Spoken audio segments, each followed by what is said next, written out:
Welcome back to the Wax Quill podcast. Today, I have a very special guest. I have M.E. Hansen here. She's a thriller self-published author, and we're going to have a great interview. I have lots of questions for you, M.E. How are you doing today? I'm doing good. Thank you. Great. Okay, so to start off, I have to say, I was looking at your books. I went on Amazon and I was looking through, and they have that author page now. I didn't know that was a thing. They Yeah. have that, and I saw you have a book. I don't recall what it's called. It's about Forster, Mr. Forster, and Foster, maybe. Oh, Mr. yeah. Whispers of Addington Manor. Yes. Yeah. Okay. I went through and I read the sample this morning, Ooh. and I couldn't put it down. I had to take the kids everywhere, but I was just stuck in bed reading it and reading it, so I can't stop thinking about it. Well, thanks. Yeah, that was my debut novel, so I like that one. When did you publish that? That one was published 2 years ago in 2021. Oh, okay. So that's when I really started to get the bug of like wanting to do this. So like for professionally. So yeah. Mhm. How long have you been writing then? Oh my goodness. So I actually started when I was about 9 years old, and that was just kind of like a hobby at first. But by age 12, I was like, I want to do this when I grow up. This is what I want to be. And I didn't really take it serious enough. I just, I would write my books and, whatever came to my mind, I would just put on paper. And then after college, I was like, oh yeah, I still want to be that when I grow up. I've been writing. And then I got married and had kids. And I was still doing that while they're still little. But it wasn't until we finally had our fourth child, our last baby, that I was like, okay, it's time. It's time to be serious about learning how to be a writer and what does that mean to self-publish. I've always wanted to self-publish. And so I was like, what do I need to do for that? And it just happened to be around that time when Amazon was doing Kindle and like starting that fresh. And so I was like, okay, let's go this route. And it was 2021 when I officially published something, and I've been going since. So yeah. That's awesome. Okay, 3 questions. How many books have you published since then? I have 8 works that are published on Amazon. That's So amazing. yes. Wow. Are they all Three thrillers? No, so 3 are novellas, and 2 of them are more along, like, well, I should say one specifically, The Cold Springs Killer, that's the blue one. That is a thriller for sure. It's a contemporary thriller. Whispers of Addington Manor, the one that has Devin Foster in it, that is more like a historical thriller, gothic suspense. And then I have a fantasy thriller. I don't know if I should even call it that, but it's like a darker fantasy or a fantasy adventure. But that one has, yeah, that's like a thriller of some sort. But a lot of them have more of that horror thriller element to them, even if they're in it like different little genres. So yeah, hopefully that makes sense. That's so cool. That's so cool that you do that. Okay, and then the other 2 questions. How on earth did you keep writing when your kids were little? Because I Oh, need that wisdom right now. And it's yeah. why did you want to self-publish? Oh, yes. So when my kids were little, I was very like, I'm very much like putting them on a routine. And so they would take their naps at a certain time. And it usually was about an hour. And then I would squeeze in some writing then. Sometimes I was fine going to the library or just seeing what I could find online for them to just watch a little bit. I gave them screen time, and that gave me some time to write. Also, they had time to play. If I was at the park, I would take a notebook with me and I would just be jotting down things. And I would still push them on the swing, but sometimes they could be independent and go on their slides and stuff like that. And so that's how I would do it, is just whenever they were asleep. Also at nighttime, they had a set bedtime, and so I would put them to bed, and I had a couple hours in the evening to write, and I would always try to get, like, I always had little goals, to try and get like 5 pages or 1,000 words or whatever. And it's okay if I didn't get it, but I was like, anytime that I could do that while they were asleep, that's what I would do. When they're awake, I'm present, and they still have their independent time, but that's how I worked it out. Gotcha. And then with the self-publishing, actually around the time when I was 12 years old, I had a local author in my hometown of West Point, and she had self-published like back in the 90s when the internet wasn't really a big thing. So back then you actually had to like print things off and take your physical copies to places. Like it was an entirely different thing.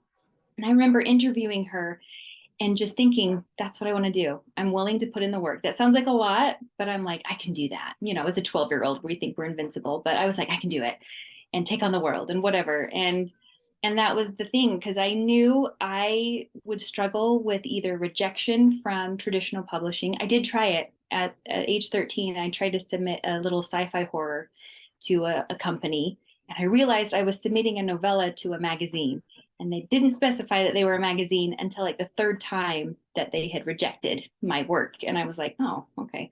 But I don't do well with rejection in that way.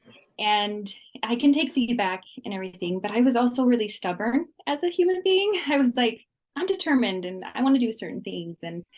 And so I felt like self-publishing was very helpful for me, not because of the rejection factor, because that's always going to happen, right?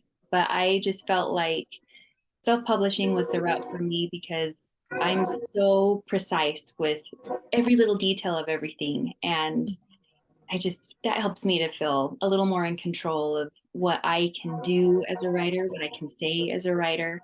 Mm-hmm. And if I wanted to do one genre and then jump to another genre, that's okay. Like I don't have to be stuck with a self-published or not a traditional sci-fi publishing house or fantasy or whatever it is. So if I wanted to do something else, I could do that. So yeah. And I imagine you have to find your own or design your own covers. I do. I actually do my own, actually. So. Yay! Yes.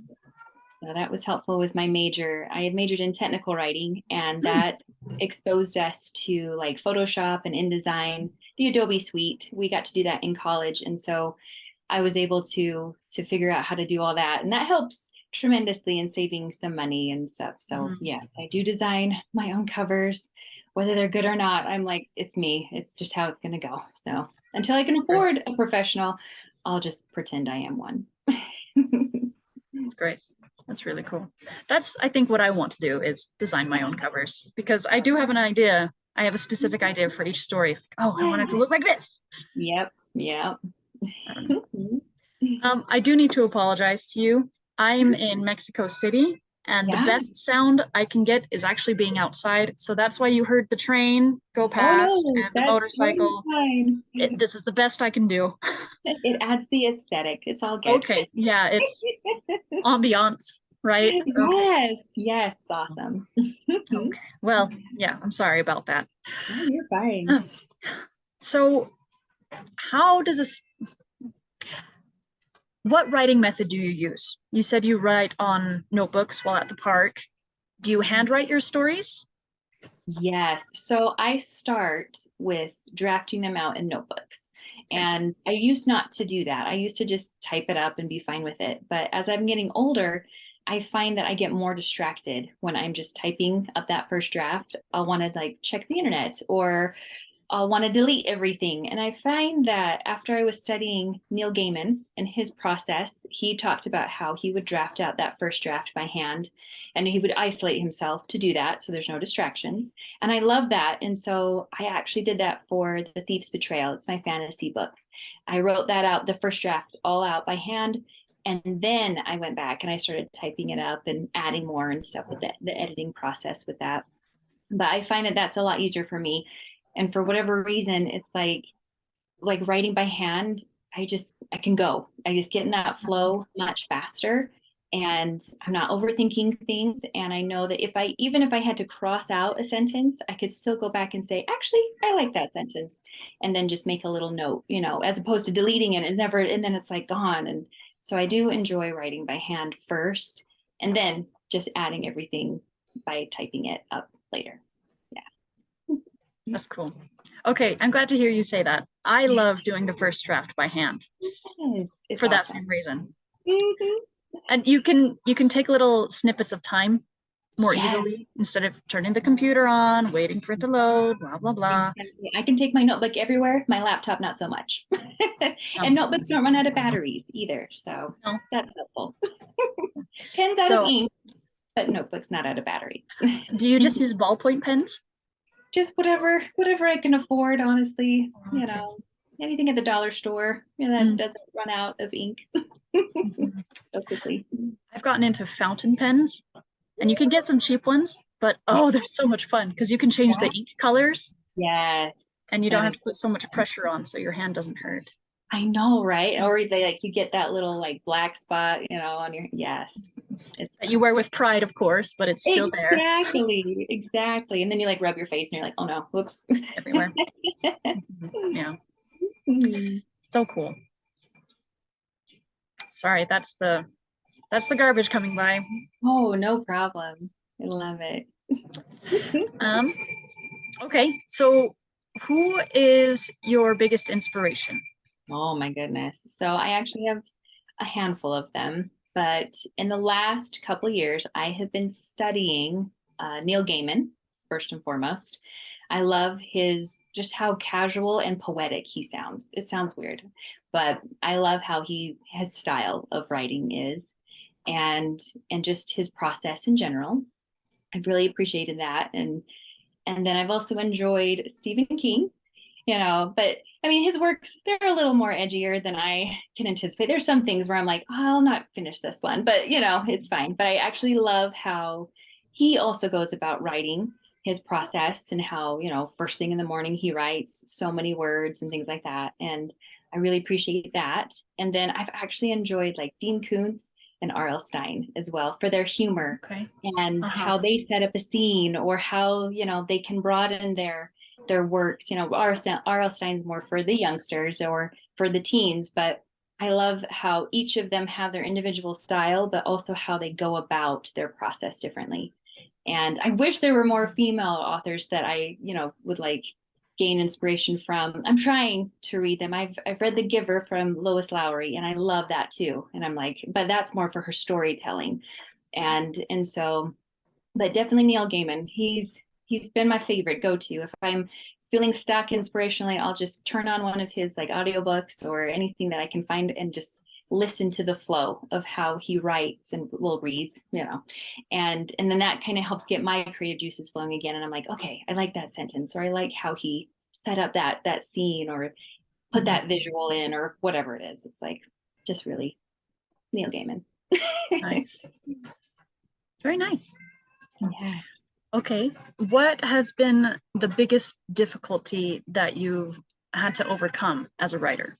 Oh my goodness. It's called self-doubt. That for sure. I'm always questioning, When I was younger, I didn't question. I didn't think. I just wrote. I was like, I don't care if this sounds weird or if this character's terrible or if I'm not meeting the character development checkoff box, I'm like, I'm just gonna write. But then as you get older and you start learning more about how to write and what it entails and story writing and plot points and all these things, all these technical things, I'm like, wait a minute, I want to be using my creativity and my imagination and go back there, right? I want to get to that mindset again.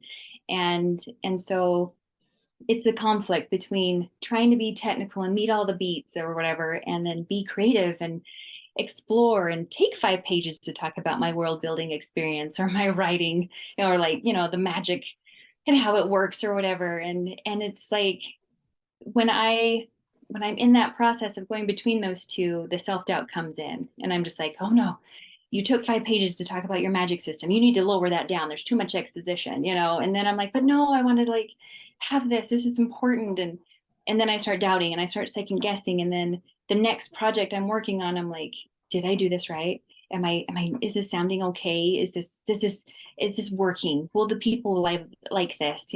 Is this too gory? Is this too whatever? And that's the hardest thing is it's the narration in your head, I feel, as an author, that just stops and stifles that creativity. And if you can kind of hush that voice and say, I'll get to the editing later, let me enjoy the magic system right now, right? Let me be here in this moment, in this meadow, in the forest, in the moonlight, or whatever. And then when I'm editing, then I can get to it. I don't have to do it right now, And so, and to trust that process, to trust that what you have to say, it is important. People will like this. There are people out there who enjoy reading supernatural thrillers. That's what I focus on.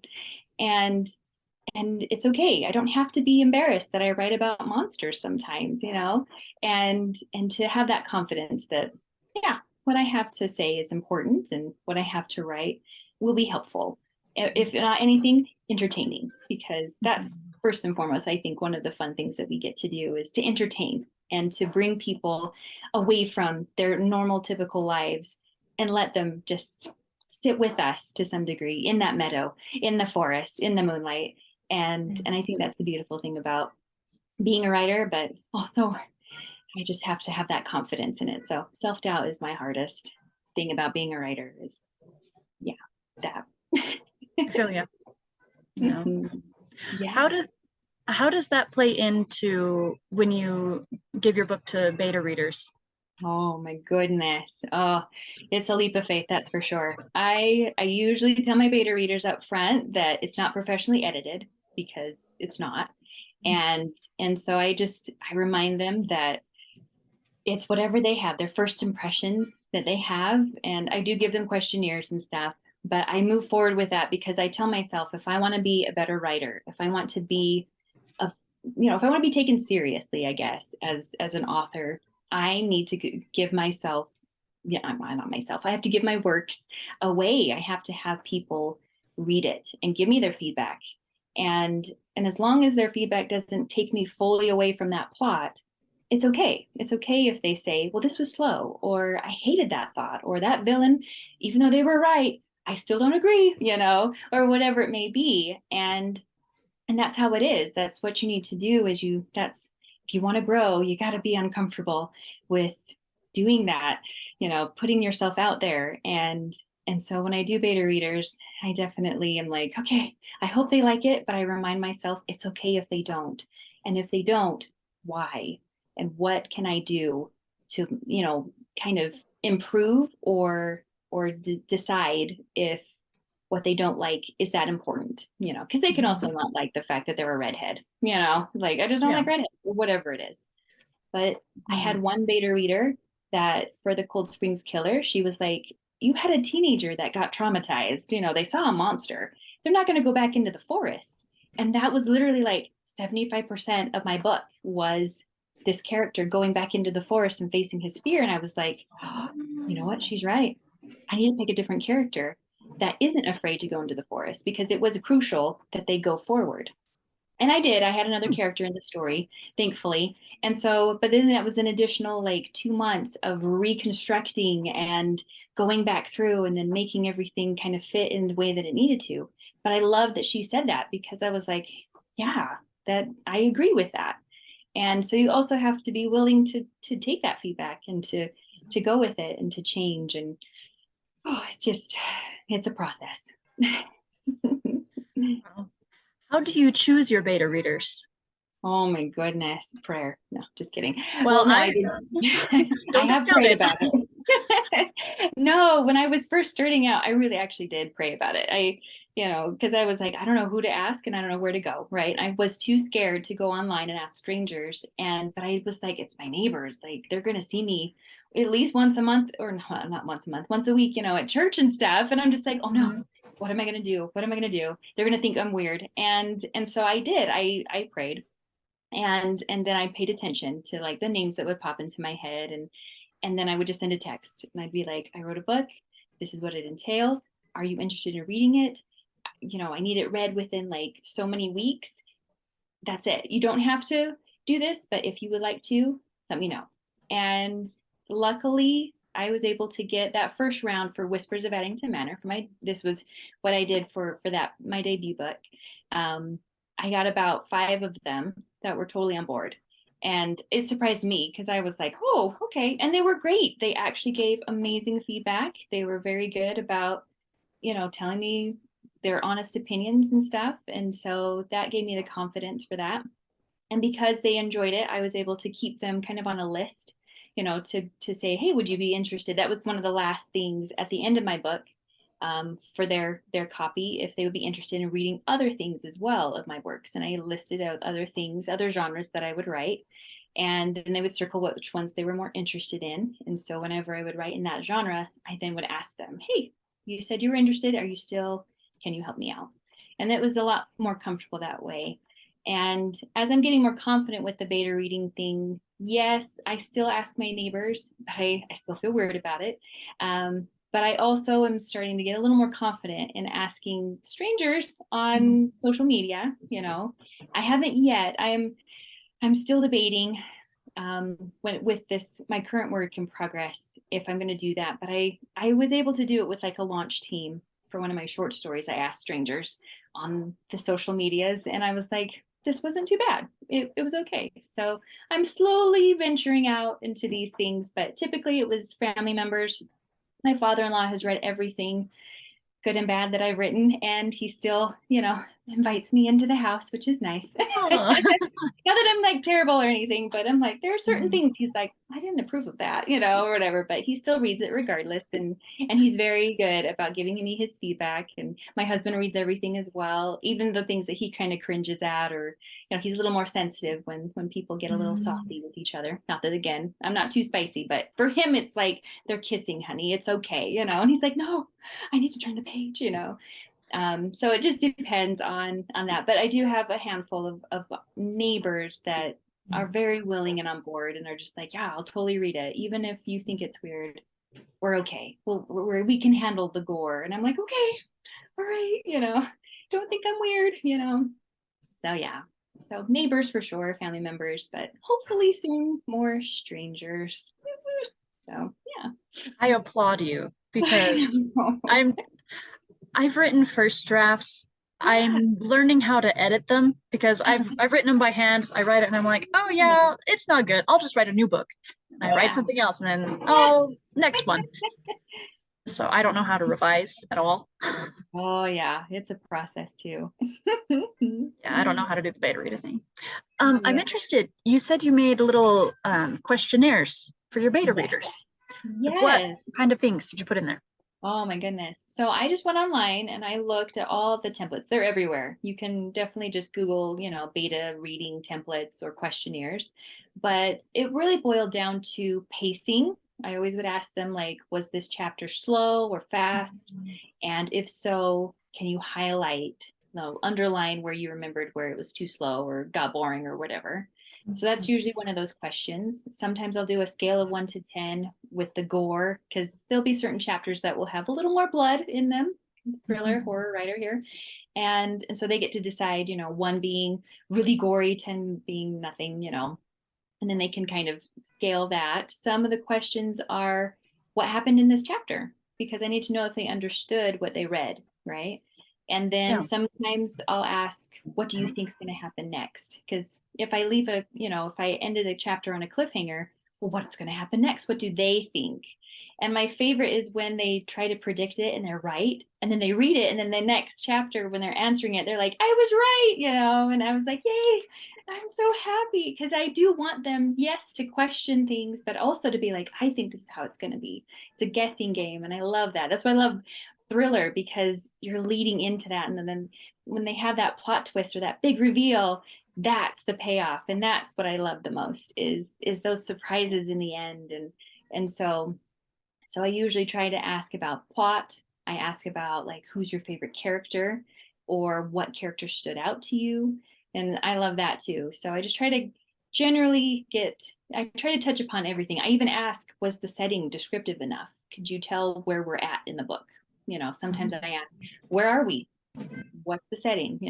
So then they at least know. It's a little more analytical in the beta reading phase. They can't just sit and enjoy and read it. They have to think, kind of like, oh, and they get an idea after the first chapter. And then I do ask the same questions depending on the chapter itself. Sometimes if nothing's happened pace wise, if it's just kind of supposed to be a slow one, I don't worry about that question for that chapter. And then I just focus on the conversation or the dialogue or the characters or whatever it may be. So sometimes I vary for chapter to chapter, but overall, I do try to touch upon each element of writing that sticks out more, that's important, whether it be setting, characters, action. Was it action packed? Element of surprise, just little things that, I guess, that you wouldn't normally think about when you're reading, but you become aware of it from a writer's perspective. So, yeah. So Mhm. you print out your book and then you have your questionnaire inside there. Yes, after every Cool. chapter, I'll include an extra page, and that's the questionnaire after every single chapter, because I do Mhm. want that feedback every time afterwards. And I give it to them as a whole. I give them plenty of time to read it. I Mhm. usually tell myself 10,000 words equals 1 week of reading, and that's how I gauge that. So, and then I always add one extra week, just because. And so if it's a 62,000 word, um, you know, book, then that's at least 6 weeks. And then I add an extra week, for just Uh-huh. additional life in general. So they have up to 8 weeks to read that much, if that kind of helps out, makes sense. But yeah, It's very yeah, structured. I like that. yes, I, I, I am. It's the technical writer in me. I love that. How do you balance setting, plot, and characters with your Oh books? my goodness. So typically, I try not to be formulaic, but I think it comes natural if you just do it over and over again. But usually, when I'm entering a new setting, I describe it immediately. I just try to set it up. I focus though on what my character will interact with. And so if we're going into a forest, yes, I can set up there's a full moon, there's a forest, there's mist, and I have to make sure something happens in that forest with my characters, and that full moon has to have something with it, because it's specific. I said that specifically. And so obviously werewolves would be kind of associated with the full moon or whatever it is. So I have to make sure whatever element I explain has to be used in some way or at least interacted with, even if they bump into a tree, or because they can't see, it's so dark, or whatever it may be. And so I set up that scene first for sure. And then I just try to make sure my characters interact with it. If they go to a library, are they going to touch the books? Are they going to walk up a little stair? Is there a balcony? If there's a monster in that library, are they going to throw the books? Are they going to topple over, a statue? Are they going to hide in an enclave? It's like all sorts of little things I have to think about that setting.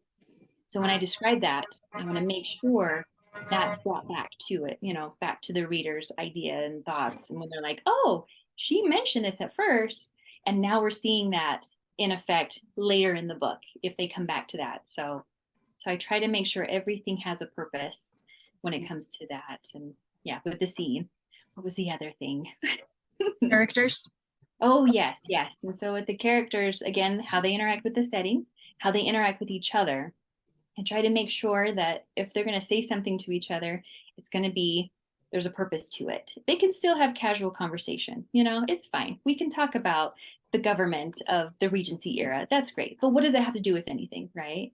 And so I try to make sure their dialogue is to the point, not too much rambling. They can still have their opinions about stuff. They can comment on the weather, but it's like have a purpose with those sorts of things, interact with the setting, mainly when it comes to setting, have them interact with it. And then if there are additional characters, have them interact with each other.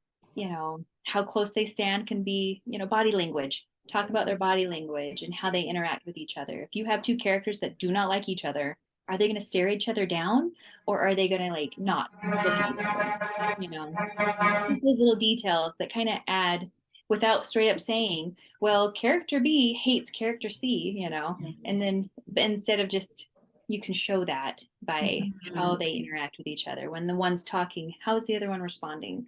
Or whatever is being said, how do they respond to each other? So that's how I try to find that balance, is how do they interact with everything around them?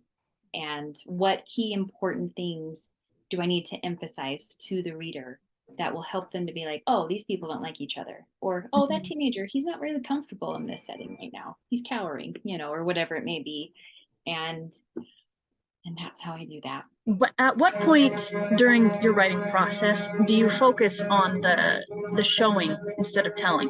Oh yes. So I draft out things, I just spit it out. That's just word Right. vomit, pretty much is what that is, regardless of the word count. So that I do not think about anything. I just say, this is it. Even if I'm literally telling every single thing, this is how it is. A, B, and C, done. And then I take a week or two off just to let my brain, relax, or I jump into a different project temporarily, just to get my mind off of the current one. And once I'm ready to return, usually about 2 to 4 weeks, depending on how big it is and what it all entails, then I start reading it just on my laptop. I read it out loud. And then I start thinking, okay, did I tell every time I told you this is how they feel? I'm like, how can I show how they feel? Is it necessary? Because sometimes you really can just say she felt sad and move on, right?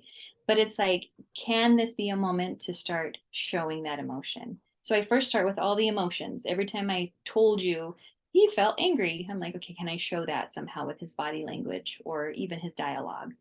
And so it's that second drafting, that self-editing stage. That's when I do that. And that's also when I try to flesh out any action scenes instead of having like, and then he punched him and then he, grabbed his hair or whatever it is. Then I can say, well, no, then he grabbed the bottle and smashed it on his head and and the shards of glass went all over the place. Then I can get a little more descriptive within those little action beats, I guess. And so the second draft is when I really start to just be like, okay, now it's time to get poetic. It's time to add those metaphors. It's time to add the similes.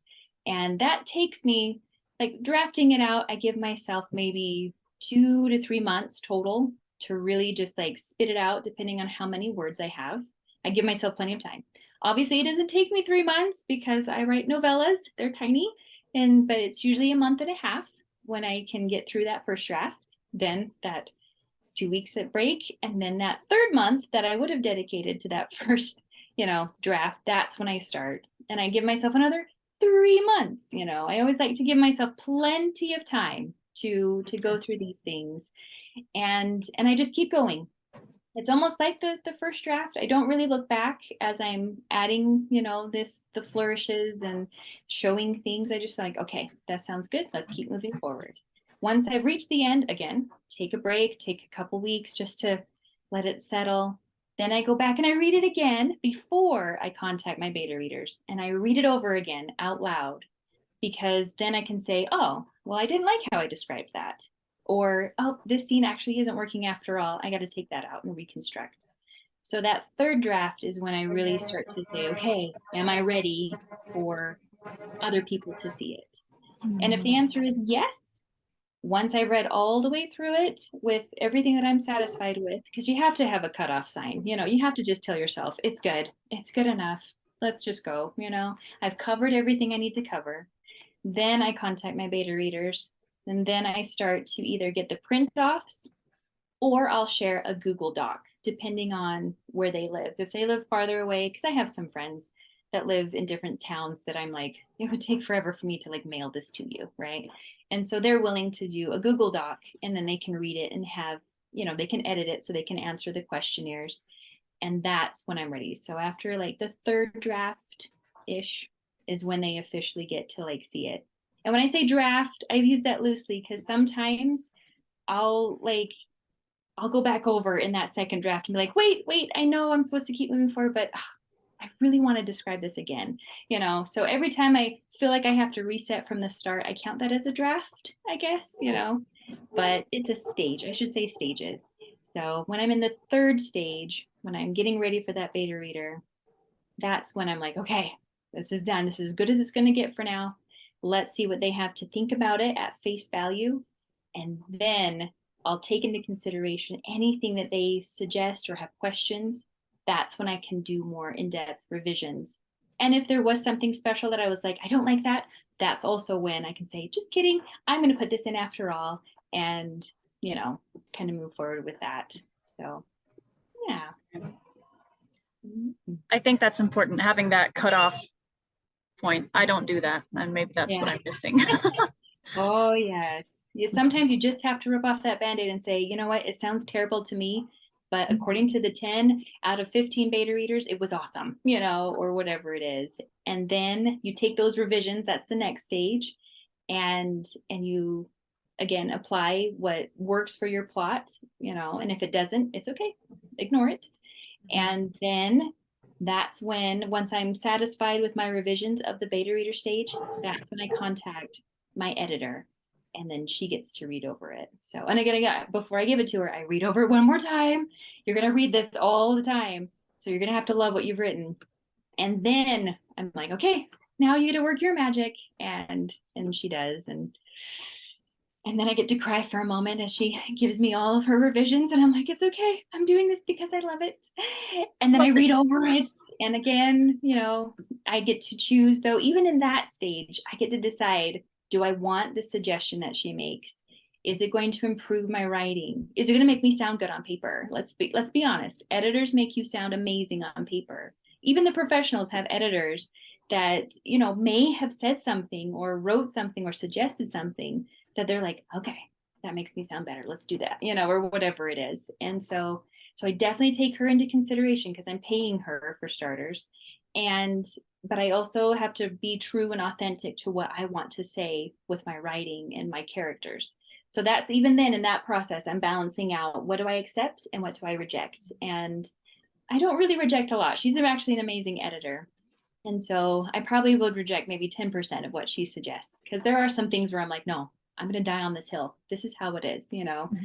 And once I'm done with those revisions, that's when we start the marketing and everything else. And I'm just like, okay. So writing is the fun part, Mm. And even the revisions, I find, as daunting as they are, they're fun as well. But once my editor is done, I'm like, this is it. I don't give it back to her. This is it. What she says, let's work with it. And then I move forward. I'm the kind of person that just doesn't look back. I'm like, this is how it's going to go. And let's move forward. Let's make it work. And that's how I roll, because I can't afford to constantly be just over and over. Is this good enough? I'm like, no, it is. It has to be. And if it's not, the reviewers who read the book will tell me with their 1 stars or their 2 stars or their 5 stars, And you just got to trust that process as you move forward. So, one of the people I interviewed, my brother actually, he self-published a book, and he said, when it comes to writing, you have to be satisfied with B+ quality and then move on. It's so true. It's so true. But at least make it that B+ quality, though. I think nowadays the self-publishing industry is so saturated with people who were like, I wrote a first draft and that's it. And then they publish that. And I'm like, no. Don't do that. Take the time. If you have to save money for an editor, even if it's just for like your copy or your line, like line and copy for sure, like though they're worth it. They're totally worth it, And so if you can take it serious enough to do what you can to sound professional, don't sound like a 12-year-old rambling about, a wizard, right? It's like you want to sound like not only a serious adult, but even if it is rambling about that wizard, you want to sound like legit. You know about that wizard, right? You know what you're talking about. And so it's like, take the effort. And if you have to save, it's worth saving, because you're in competition with people who are totally fine with a D+ when you yourself are like, you want to be an A+ student writer, but you want to stick out a little more, and it shows in your writing, and it just does. Or in your storytelling, like readers will know. They will know if you put the effort in, and they will know. And they're nice. They're really nice. Those first draft published authors they still get the credit that they want, But I think truly, because it's so saturated, you want to stick out, and do the best you can in putting in that effort, and an editor will help you with that. I really feel like that element, your beta readers will help you. Just even if you just did the beta reader phase, like, whatever you're capable of doing, like whatever effort you put into it, I really feel like will show in your writing, and your readers will appreciate that, and they'll love it, and they'll want more. And that's what we want. We want them to want more, and to fall in love with your characters or whatever it is. It's like you want to relate and touch them in such a way that they're like, yeah, it was good, and not just, oh, I just read a book on Kindle and it's fine, whatever. Next, you want to be like, yeah, it was awesome, and I can't wait for the next one. And I know that's probably a tall order and maybe overwhelming, but truly, if you just do your best and really really take the time to improve your craft and to learn. And, even if it's just the difference between there and there and there, it's like grammar, whatever. If you want to emphasize something, it will show in your writing and your readers will appreciate it, the effort that you put into it. So, yeah. Well, thank you so much for being in this interview. Yes. I've learned so much from this. I really appreciate you taking the time. Yeah. And where can the audience find you and your books? As of right now, still on Amazon.com. So under just M.E. Hansen, you can type in my name with the dots, the M.E. Hansen, and I should pop up right then and there. So Okay. I'm hopefully going to get a website soon, but as of right now, Amazon for sure.